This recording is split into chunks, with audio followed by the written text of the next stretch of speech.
আমাদের একটা আঞ্চলিক পার্টি শুধু জাতি জাতি জাতি বলে জাতির নামে বলে ভোট আদায় করেছে, কিন্তু এই 5 বছরের মধ্যে তারা এডিসির মধ্যে কোনো কিছু করতে পারে না। না একটা চাকরি দিতে পারেছে, না একটা ভালো রাস্তা দিতে পারেছে, না কারো ঘর দিতে পারেছে, না কারো কোনো কিছু দিতে পারেছে, কোনো কর্মসংস্থান দিতে পারেছে, কোনো কিছু দিতে পারেনি। মানুষ হোপলেস হয়ে গেছে।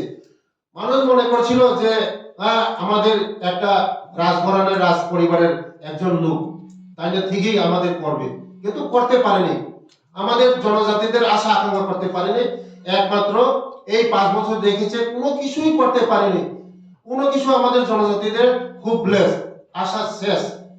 কারণ তার জন্যই আজকে এই মানুষ মনে করেছিল আমাদের রাজ পরিবারের একজন এসেছে, উনি আমাদের হয়তো করতে পারবে, কিন্তু কোনো কিছু করতে পারেনি। আজকে একমাত্র হোপলেস হয়ে গেছে জনজাতিরা, আর কেউ তারা করতে পারবে না। টাইমও শেষ।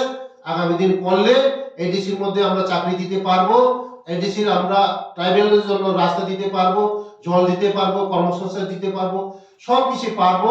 আমাদের একমাত্র রাজ্যের জনপ্রিয় মুখ্যমন্ত্রী প্রফেসর ডক্টর মানিক সেই পারবে, কেউ পারবে না।